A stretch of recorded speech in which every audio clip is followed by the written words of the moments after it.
The DIESOL podcast. Digital integration in English as a second or other language. Episode 46, interview with Sarah Fisher.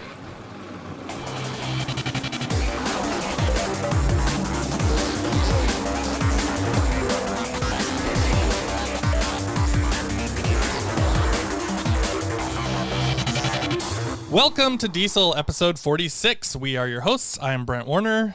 And I'm Michelle Reyes. Wow, Brent, you're pretty peppy for a Friday night recording. Your lack of peppiness is bringing me down on this Friday. Hey. Wake it up. Get that coffee in you. Hey, it's the first week back face-to-face for me. Be kind. That is a lot. Yeah. How's that going? It's going. I don't know how we work. See, Michelle, I don't know how you were giving me, you're like, I need to go back to face-to-face. And now you're like, maybe that wasn't such a good idea. I'm okay with face-to-face. I'm not okay with being on 40 hours face-to-face. Yeah, you're going to have to work back. Because at least on Zoom I could turn off my face. How about you? You just turn off your video and you're like a smiling face and you're like, yeah, that's covering it for me. So I'm doing okay. It is July and I am it's July. Yeah, I am kind of done with my summer presentations and everything else like that. So it's nice to be done. Or it's nice to kind of have a break until basically, I mean, you know, my school officially, I'm still teaching classes, but like summer, other things. Though. Yeah. So I'm kind of moving into summer mode actually now. So I'm happy about that. Yeah. I think the last time I was talking to you was 4th of July and now it's the end of July. Yeah. Well, you know. That's good news. I will. There was a fire for 4th of July for me. The fireworks exploded low, and I saw brush fires. They blew up on the river. So you know, there's some exciting times. Yeah. But enough about that. The West Coast. All right. Well, today we have a very special guest. Actually, all of our guests are special, but I'm super excited about this one in particular because she happens to be one of my colleagues and close friends here in Texas. And we all know how hard it is to find those like-minded individuals when you move and you leave your network behind. But today we have with me Sarah Fisher. And Sarah is an English for specific purposes instructor. She works along with me. She's also an ESL writing instructor. At the moment, I think she's doing that online. A cool thing about her is that she's actually a former French instructor. Nice. So yeah, she can speak fluent French. Mm-hmm. And then she is also what I will call now a techie. She's Google certified. She's a Wakelet Ambassador. She's an Adobe Creative Educator. And she's Mote and Flipgrid certified. And I know, Brent, that you're a big fan of Mote. Mm-hmm. And that's kind of cool. But she's not. We'll talk more Mote in a minute. Yeah, and she's not just a teacher. She's also a mom of 3 kids, a 14-year-old, an 11-year-old, and a 6-year-old. So that's like triple the job right there. Welcome to the show, Sarah. Do you sleep, Sarah? A little bit sometimes. Awesome. Welcome to the show, Sarah. We're glad to have you. So we were talking and, we're saying like, okay, let's find people, we like to find a variety of people and different skill sets for interviews and those types of things. And then when I was talking to Michelle, she brought your name up especially because of a lot of the cool stuff you've been doing with Wakelet and with Adobe Spark. And so we'll talk about both of those things, but I think we're going to start with this kind of the first general thing, just like your journey with educational technology and over the last year and a half, is it? Or wait, year and a half. Year and a half. Oh, she was counting. It was 69 weeks that we were out of school. So wow. Yeah. Okay. So yeah, let's start from 69 weeks ago. You went back this week. Is that right? So, yes. So 69 weeks ago, tell us about your journey a little bit and what's been going on for you. Okay. Well, I mean, I've used LMSs before, and that was really the extent of the technology that any of the schools that I was ever at that they used. And of course, everyone uses those, and it's pretty easy, especially if they give you a shell. There's not much you need to do to add to it. And so when we went online, I don't know if Michelle's told the story before, but we basically were not given anything and we were scrambling. I mean, we didn't even have a way to interact with our students. We had to, get permission to use Zoom because the one that our school gave us did not work. And so we started from scratch. And that was really my first foray into this, educational technology and these different programs. And that first week, it was brand new to me. It was Zoom. It was Google Classroom. It was Hangouts. Michelle, you showed me Google Hangouts to keep in touch with my students. Gosh, and that's a long time ago. I know. And so it started with little stuff like that, and it snowballed into, what else is out there? Like, okay, got Google. What else can I do? What else can I use? Yeah, I got Google under control. You introduced me to Wakelet, which I've used a lot. And then beyond that, then my kids, because they were home from school too, and their teachers were using all kinds of different programs. And so it was learning from them too, like Screencast-O-Matic. That was brand new to me. And recording tutorial videos for training purposes. And I learned that from one of my kids' teachers. So it sounds like you're kind of maybe didn't consider yourself very techie before this time, or just a little bit, like you could play with things. But so do you feel like you've expanded a lot here? Oh yeah, totally. I would not have ever considered myself techie before this. One of my greatest accomplishments at the beginning was updating my iPhone on my own. Remember that, Esol? I do remember that. Meanwhile, Esol, I always give Esol a hard time because she's out there like with a soldering iron on her iPhone, like really doing these crazy things. I'm like, you're voiding your warranty. She's like, it doesn't matter because I can get sparkly lights. And you're like, I learned how to update my phone. Yes. So, I definitely was not before, and I would now. I'm not afraid now, or I'm more willing to take risks or try things out now. And Sarah, I hear you talking, and I know that that's the story of many teachers across the world. They went from nothing to, or really having nothing prepared, or even training to have to handle all of these changes and then be responsible for the learning of their students online and their students learning how to use these tools. So what does it feel like when one of the things that I think a lot of us are doing now is reflecting. So when you reflect back on all the growth that has happened and the lessons learned and just things, what does it feel like now to you? Who is Sarah, the new version, the 2021 version? Right. Yeah. I think I'm more willing to take risks and try things out. If it works, great. There's another, something in my pocket. But if it doesn't work, that's fine. Maybe it's the class. Maybe it's we just don't have the technology for it. Maybe it's the lesson. It doesn't work with the lesson. Maybe it's the students don't know how to use it and it just needs more explanation. So definitely it's expanded beyond just, what I did previously, which would be like paper, and like, I remember that technology. Yeah. Or, it was more basic before. And now I feel like I can give them a little bit more, whether it be fun or like learning something disguised as fun or just more information out there. So yeah, it's definitely, I've taken more risks. So I hear you talking, and one of the things that I don't know if I mentioned at the beginning in your formal bio, but Sarah was part of my tech training team where we were training teachers for about 9 months.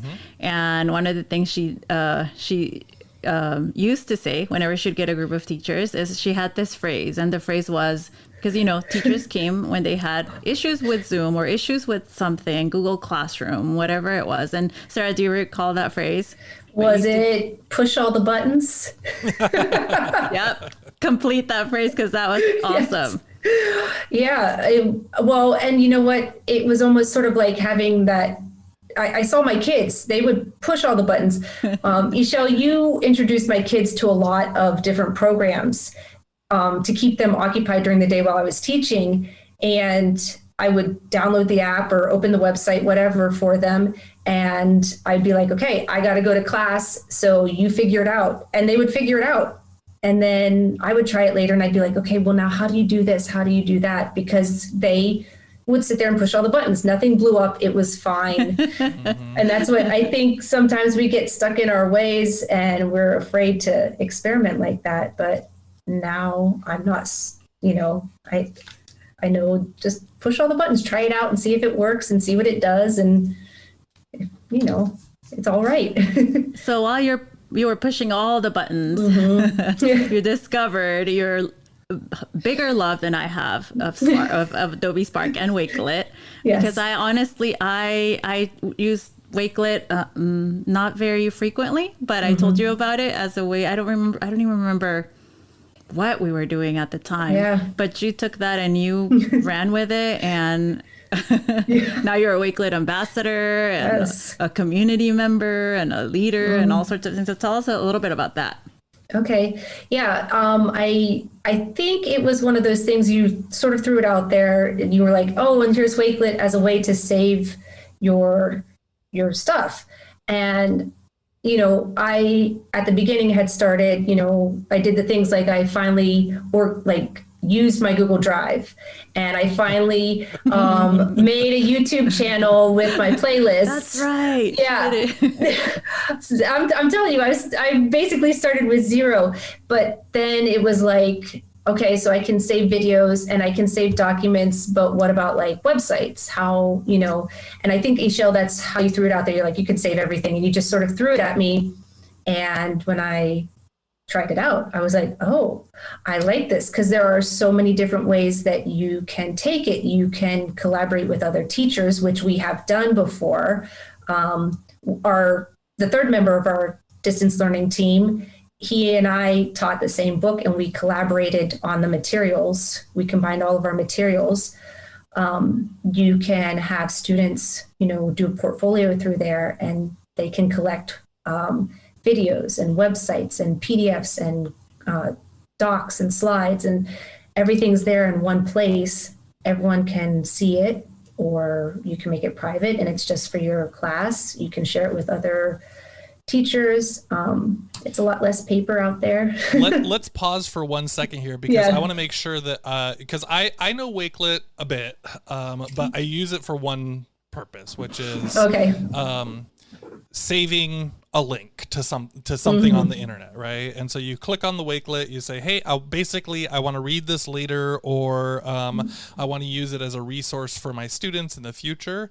And that's the only thing I've ever really used it for. I like it. I mean, it's cool, and you can make different folders. So I'll say, hey, this is like, we're doing some of our Summer of Sammer stuff right now, Esol. And so like if I see a Sammer article, I'll go, okay, click, and then I'll save it into my little Sammer folder, right? But that's really the only thing that I know how to do. Oh, and that's not true. I made a Christmas list for my family, a Christmas wish list for my family, but it was still the same thing. It was like links to like some different Amazon pages, or like if it's not on Amazon, it was somewhere else, right? But those are the only things I've ever really used Wakelet for. So my kind of, and this might be as much as it needs to be, but my basic understanding of Wakelet is click, save a link, and then have quicker, easier access to that link later. Right, because it's all together. You don't have to go to your drive. You don't have to go to your computer. If you have like Word documents or PDFs, you don't have to go to YouTube. And, there's videos out there that aren't on YouTube, that they're on other websites. But I mean, the first big thing that I did with it was with my co-teacher, is he and I put all of our materials there that we used. So we had everything. We had the PDFs to the books. So, we had everything in one spot, and you could just go through your lesson. You weren't clicking other tabs, like you weren't clicking through tabs. You weren't opening this and then opening that. It was all in a list all together. He could add to it. I could add to it. And then the nice thing is that the time that we taught that, it was a 2-week book, which means that they were taking their test the second week. And so that first week, the weekend, I was able to share the link with students, and they had all of the materials that we use. So they had all the Jamboards from all the lessons. They had all of the docs that we use. They had all the websites and the YouTube videos that we watched. They had everything together, and they could go through and review on their own, because we, the gap of the weekend, sometimes students forget things over the weekend. So that was one of the really great things, is because then I was able to use it with a teacher. I was able to share it with the students.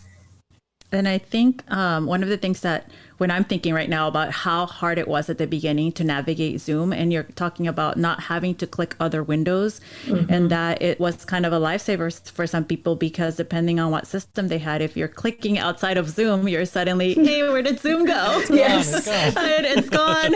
So I remember, and that, especially when you mention videos that are not necessarily on YouTube, and maybe what some teachers might only know is YouTube, but they don't know about Vimeo or, other services, and having it right there all in one place, or for students, makes it a lot more convenient and just accessible all around, especially as you're mentioning over the weekend, yes. If they should get the urge to study. Yes. Can I follow up with a question on that? Because I'm curious. I think one of the first things I would think is like, well, okay, I am on Canvas. That's my LMS, right? So for you, what's the, like, I might put all links to all things inside of Canvas myself. For you, what's the, and maybe you don't have a set I don't know what your guys' situation is, and different people listening all have all sorts of different things, but what might be a reason to use Wakelet to collect everything versus your LMS that they're going through for their other assignments? Right. So I like Wakelet because it's all together sort of in the same folder. So we used Google Classroom, and you could put all of the links and all the documents there, but they were all like a list. But you go into Wakelet, and it, you have the like thumbnails, and it's more than just a link. Like you could put pictures in there. It looked nicer. So it's a full collection. Okay. Yes. And then with Canvas and most other LMSs, you can embed the collection in there. So you have like the cover page, you have anything, and it looks like your Wakelet, but it's in Canvas or it's in Schoology. And then you can, arrange it so it's all in a list, or it's like 2x2, or you can make some bigger than others. And so it is visually pleasing also. Which I'm a fan of, because I recently, the LMS of choice, not my choice, although I do love Schoology, I don't love that whenever you update your resources, they are stuck in Schoology. So now if I were to pass on that material to another instructor teaching that instructor now has to go one at a time and download each one. And it is so tedious, especially if it's a 16-week TOEFL course. So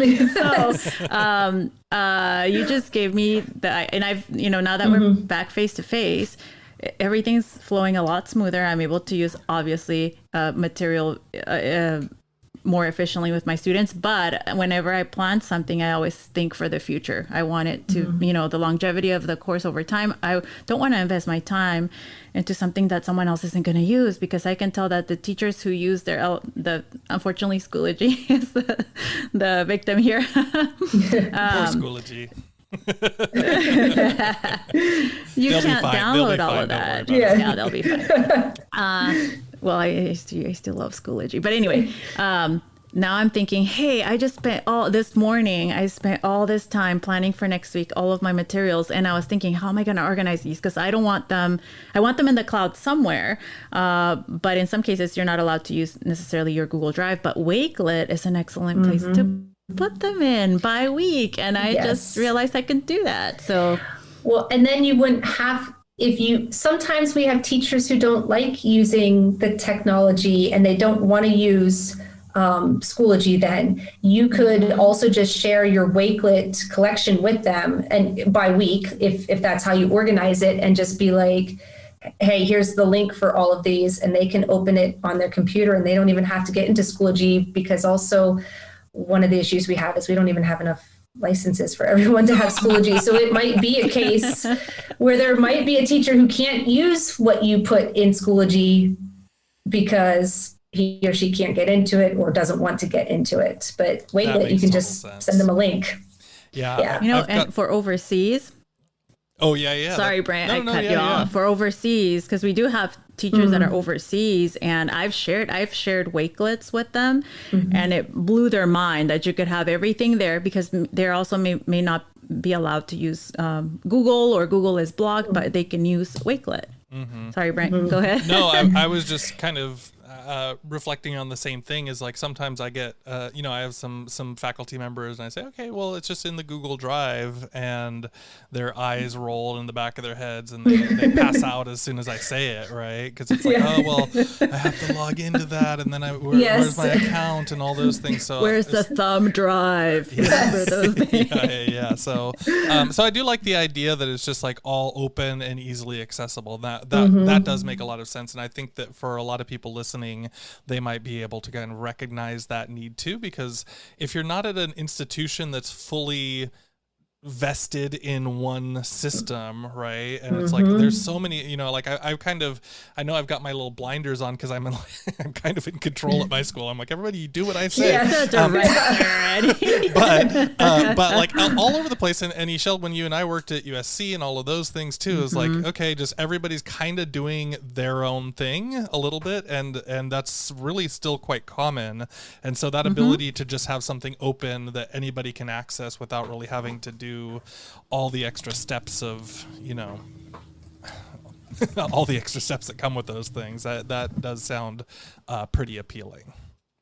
So I wanted to also mention here, we did talk that you became this huge fan of Adobe Spark. And I do remember, because Brent, you told me about Spark. I knew about Spark Page, but you told me about Spark Video, and you told me about Adobe Spark. What is it? Just Post. Spark, right? Yeah, they all blended together now. Yeah. So, And but Sarah went crazy with it. So, I did. in a good way. So she became, oh my gosh, she's like, I'll just let her talk about it, but she kept us alive through she said 69 weeks. So I didn't know anyone was actually counting by weeks. So tell us a little bit about that. And you also mentioned that with Wakelet, you made banners, and I know that you've got stuff that you designed. So I kind of wanted to. Yeah. Again, that was one that you sort of threw at my kids, and I threw at them. I was like, I downloaded Spark Post and Page and Video. And, I have a really cute page about Legos from my son, and a really cute one about cats. I think it's about cats. My 6-year-old did. And she was 5 at the time. So I was like, those. They built those, right? And you showed them to me. Yeah, I have them. I was so impressed. You have to share them with us so that we can post them in the show notes and be like, hey, if a 6-year-old, if a 5-year-old can do this, what have you to fear? Exactly. So, but I really like Post because, so the thing about the weeks is that each week I would send a Spark Post designed by myself. I'm not much of an artist, but it would have the number. It would have the number on it of what week we were at, because I didn't ever think we would make it this long online. I really thought it was going to be 4 weeks and we'd be back in the classroom, and it was a lot more than that. So, but also I did weekly newsletters for my one class, where I put what we were doing each week on each day. And, one day it was National Pizza Day. And so, put all the little pictures and stuff. And then I would actually save those in my Wakelet that I then shared with my students. So they had everything, they had it all. I made all the banners for my Wakelet through Post, Spark Post. never thought of myself as an artist. I love art, and I still wouldn't think of myself as an artist, but I think it definitely brought out my creative side, which then translated into more creative teaching. I just remember when I started getting text messages from Sarah, and there were all these Wakelet not Wakelet posts, Spark posts. They're really funny, and I know that the whole counting thing. I look at it back now, and I think that was a way that she boosted our morale, because we were always wondering. It was a group of teachers that we were communicating through WhatsApp, and we were always wondering, are we going back? Are we going back? They're not saying anything, and she would post, have a funny image and then the number counting it up, not counting down, counting up. But little things like that where I would have never thought about using it that way, and the same thing she's created. I think Sarah, you've shared with me a few of your grammar posts. You've done a lot, like little grammar lessons on those. Yep. And again, then I put those in the Wakelet that I share with students so that they have essentially the notes that I would have probably put on the whiteboard if we were in the classroom, and they would have had to copy down, but now they have it. Schedules. That's another thing. Yeah. Instead of having an old black and white schedule, now it's a cute little. It's yellow and pink. Yeah. It's yellow and pink. Well, let's talk a little bit about this, because you've then in the last year and a half, you become a Wakelet Ambassador, an Adobe Creative Educator. Like you the millennial makeover. Yeah, she used to say she wasn't one. Yeah. So you went full steam ahead, like right into all of this stuff, and so for you. I guess thinking of teachers, because a lot of times as teachers, like I want to maybe become an ambassador, or one of these like certified educators for these different parts of things, but like I also go, okay, like do I have the time for that, or do I, like, what's involved with it? So can you share for people, like, if they want to become at these levels for these different things, like, is it hard? Do you feel like you got value out of making that commitment to it? I'd be interested in hearing a little bit about that. Good question. Mm-hmm. Yeah, I think my first advice would be you got to do what you love. So like I said, that was the first time for me really using Google besides Gmail, and I really loved it, and I loved everything about it. So that one took a little more time and effort, but it was totally worth it. And I feel like as far as like a resume builder, it shows that I can learn technology. So, I mean, even if I would go to another school that uses maybe Microsoft instead, but look, I learned how to do all this on Google. I can learn how to do it all on Microsoft. So like I have transferable skills. And then the other ones, because I know Esol has obviously different certifications than what I have, but she uses those different programs. So they're not ones that maybe I'm interested in. So I'm not going to maybe put my time and effort into them until I start to use them. Flipgrid was the newest one because I ended up using Flipgrid with my last class, and I had a surface knowledge of it. And then I was like, well, I want to be able to help them. I want to be able to help my students. So, and that one was a shorter, easier certification, right. But I feel like then also if the school, because I did try to sell Flipgrid to, for our program, if the school would use it, then they could, they know where to come to ask for information about it. So. Yeah. So some of these certifications are short, right? They're kind of like, yes, do 1 or 2 assignments, fill out a form, and you can get that certification. And some of them are like super in depth, right? Like depending on how far you go, right, into all of these. So I've done Google before, and at least, well, Esol, and you've done more Google than I have, right? Level 1 and 2 are pretty short. I mean, they're like 5 to 10 hours of work or something like that, would you say? It's been a while. I think like 15. Some of them have changed. So I have not renewed mine because the trainer one, the level, that one took data gathering. So you've got to really want to train people. It's beyond just a classroom. Right. Mm-hmm. Okay. But yeah, I would say that for the Google ones, at least 1 and 2 are like 15 hours. Okay, so let's say at least 1 hours, right? And then training level, you're a lot higher. How about with Wakelet? How long is the Wakelet process? So, I mean, there's different levels. And so you would start out as a community member, and you can I think you just sign up for that. They want you to use it. And then as you use it more, then they're like, okay, what about, do you want to become a leader?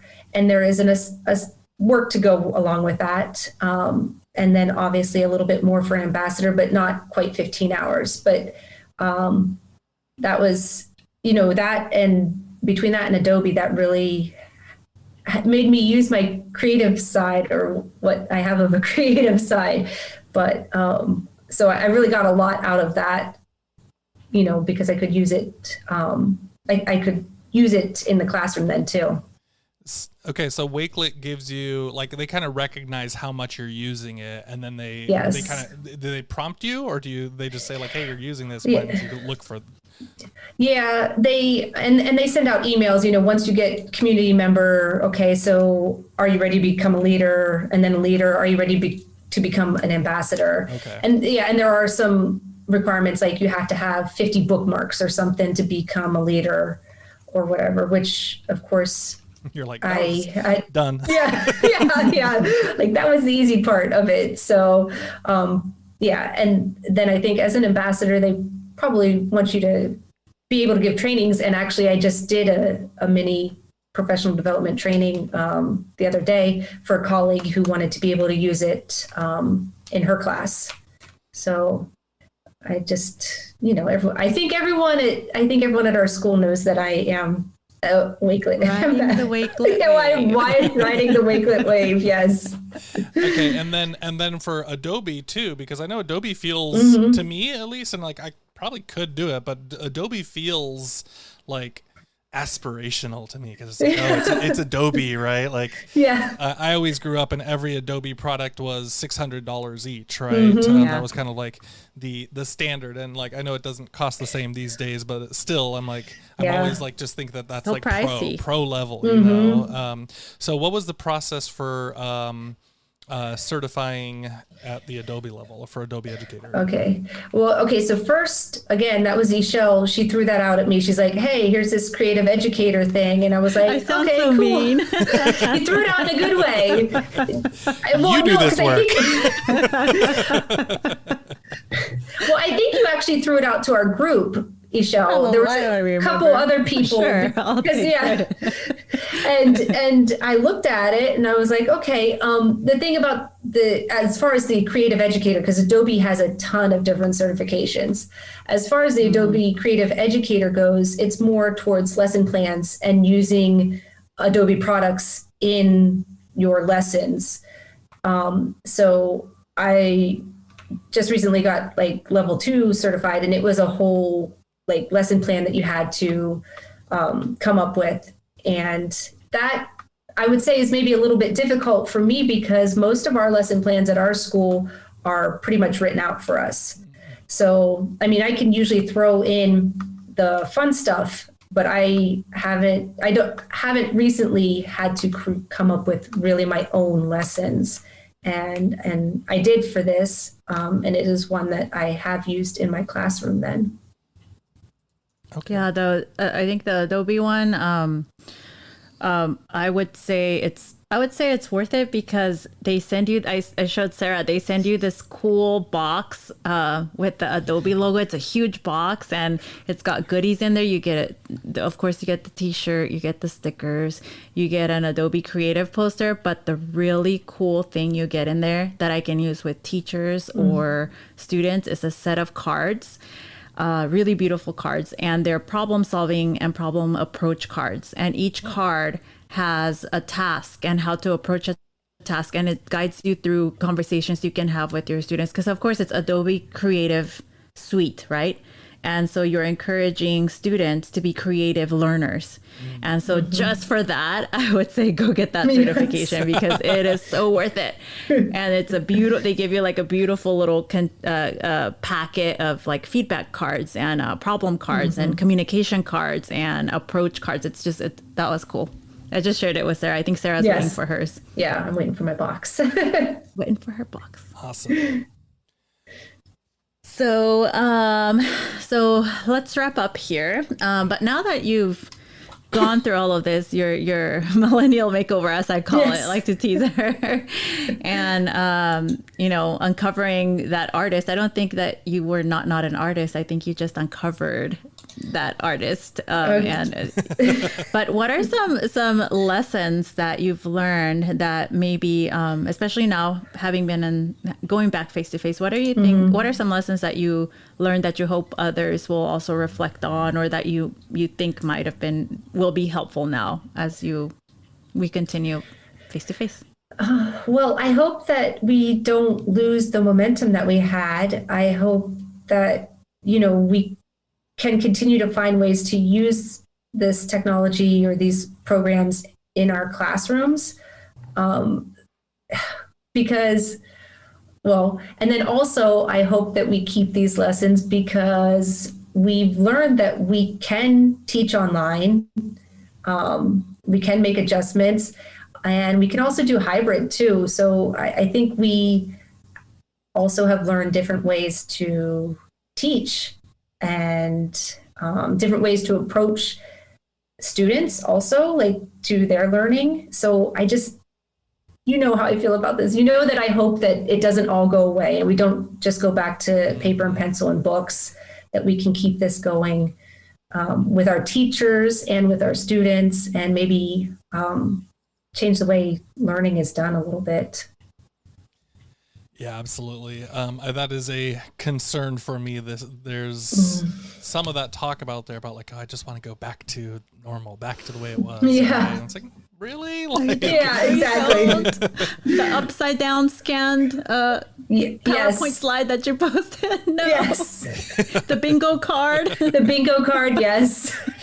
Yeah. So I'm with you there. I hope that like, and I think there are great things about going back in person, of course. And I'm sure you both experienced that now with your first steps back in. I'm kind of thinking of it of a both and, right? Like, hey, take the best out of this, take the best out of that, bring them together, right? See what you can do that's going to be the most effective. And so I always get a little like anxiety when people are like, oh, okay, it's just going to be great and it's like, yeah, wait, no, don't forget the cool things you've been doing, right? Right. Recognize that. So thanks so much, Sarah. We're gonna jump over to the fun finds, and we're gonna wrap up this section for now. It is time for our fun finds, and today I have another podcast. This is the On This Frequency podcast, and I'm shamelessly plugging my niece. Oh, okay. So she's got her own podcast, and she's out there with I think her sister-in-law. It's her sister-in-law. They have a show. It's on Instagram and on Spotify. Cool. Oh yeah, also on Apple, I think. But they discuss issues that Latinx females and minorities have to go through, especially as the younger generation, the millennials, and the how immigrant or children of immigrants, how they're dealing with things in life that our parents didn't talk to us about or didn't share with us, and how that makes us kind of uncomfortable because we have to harness two worlds and lots of other social issues. So check it out on this Frequency podcast. Ooh, you know what? I don't know. But I watch on Instagram and then I go to Spotify because now I downloaded Spotify. That's another tool that I recently gained. Oh yeah. I was resistant to it. Okay, cool. On this frequency podcast. Cool. All right. And we'll put the link in the show notes for sure. So mine is, when you go to the beach and you just want to enjoy the beach and have a good time. And so I have a visual for the two of you, but other people can imagine that I'm holding a beer can, right? And you're not allowed to drink on the beach. It's illegal. Or at the river, if you're in Texas, maybe different parts of Texas, depending on what you're talking about. I don't know what the rules are everywhere, but it's not really a bad thing to just have a single drink, but you could still get in trouble for it. So I happened to be online and I found this wonderful tool, which is a little silicone wrapper that slides right over your beer can, and it fits perfectly, so it looks like it looks like a Coke can. It doesn't quite say Coca-Cola, it says Coca-Cola. So how to break the rules without infringing too much? I think if you're still being responsible, but like one beverage as a responsible adult, if you have a need to do that, or perhaps if you're in a Zoom meeting and you're like, you know what, this Coke's just not gonna cut it. You can still look like you're being reasonably responsible with a Coke can. Is that reusable or? Yeah, it's like look at this. Pretty so snug. Check this, like it's silicone, right? Like so it just slides on and off, right? And so I can just take it on and off. I mean, it doesn't just slide on and off, but like if I do a little pull on it, right, you can see. Boop. That's pretty cool. So that's awesome. the thing. So, but you know what? I will say I bought this on Amazon like a week ago, and I got like a 3-pack for $10 or something. And then I went on today just as I was preparing this, and it's a lot more expensive. And I don't know if it's because summer is here and everyone's like thought the same thing if we're on the zeitgeist, and they're all just like, oh, I need something. And they can go out now in many places. Yeah, so I really think, right. And the specific one that I bought is like already sold out, but there's lots of similar ones out there. So we'll put a link get like a there. Dr. Piper or something. They do. They have like, it's kind of funny. They're like Sprite is like spit or something, and all these other like silly ones, but like I just went for the one that looks like the least standout-ish, and so I thought the Coca-Cola one is almost indistinguishable from a distance. So there we go. Can covers, you can go find them. Silicone can covers. All right, Sarah, what do you got? Okay, so recently I taught a sort of a master's level writing class. And this was a website, obviously, that a colleague threw out at me. It wasn't Esol this time. And it's called WordTune. And the website's wordtune.com. And there is a Google extension. And it takes your writing and you can copy sentences and have them reworded for you or made more concise, or it does it for you. It gives you a whole list. You type in a sentence, and it gives you a whole list of different ways to say what you just said. You can see when you do that, some of it might bring the academic level up. It uses synonyms that maybe you didn't think of, which was really great for my second language learners, because sometimes you get students that will use the same vocabulary over and over again, like totally, and you want them to use something different. I also then like it with the Google extension with my emails, because then I can sort of check before I send it to maybe like my supervisor, where I want to sound a little more formal and smarter, versus like Esol, where I'm just like, what's up? And, but I like that. And of course it's free, so that's even better. I've never heard of that one. That's new for me. Yeah. It's pretty simple. There's not much it does, but I just learned like about Resumer? this. Yeah, Resumer. So it's funny you mentioned Resumer? this, Sarah. Okay. So I, by the time this episode comes out, or actually on the same day this episode comes out, my new blog post for Tesol will be coming out on the same day, and this is actually one of the apps that I talked about, or one of the services that I talked about, because I talked about the idea of making your own leveled readers, right? So so it's all about that idea, right? Because you can use it, and then you can break down longer texts, right? And then just take those smaller chunks of text and put it in so that maybe it's more like a harder language level reading might be more accessible for students. And so I talk about a few different tools inside of there, but this is one of the ones that I found that was newer and actually like pretty strong with like good breakdowns on how it works. And so so at the same time, if you want a little tiny bit more information about it, I guess you can go check out the blog post on Tesol too. That's great. You guys didn't plan this and I did not plan this. No, I'm just like, no. Cool. No, but I'm even more excited about it. Yeah, it's a pretty cool tool. I played with it a bit, and I'm excited to dig more into it because I think there's a lot of interesting things with it. So. Yeah. Cool.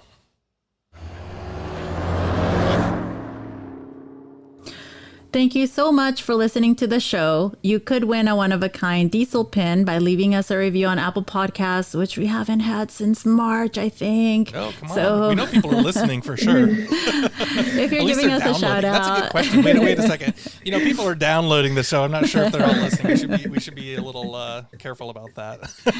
Yeah, if you're giving us a shout out any other way, tag us on social media. We're on all the platforms. If you want to support the show, we are on Patreon. We have a $1, $3, $6 levels. And we'll have the little bonus episode with Sarah as well right after this. And so if you want to go, if you are supporting, you can go listen to the fun little speed round interviews that we're going to be doing with the guests there after that.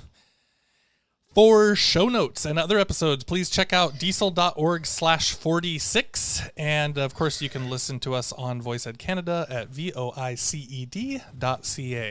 You can find us on Twitter. The show is at DieselPod, and I am at Brent G. Warner. You can find me, Esol, at ixy_pixie. That's IXY_PIXY. And I'm on Twitter also, surprisingly, at Sarah_Fisher 10. In French, thank you is merci. Merci beaucoup for tuning in to the DIESOL podcast. Thanks so much, Sarah, and thanks everybody. Have a good one. Bye. Thanks. Thank you.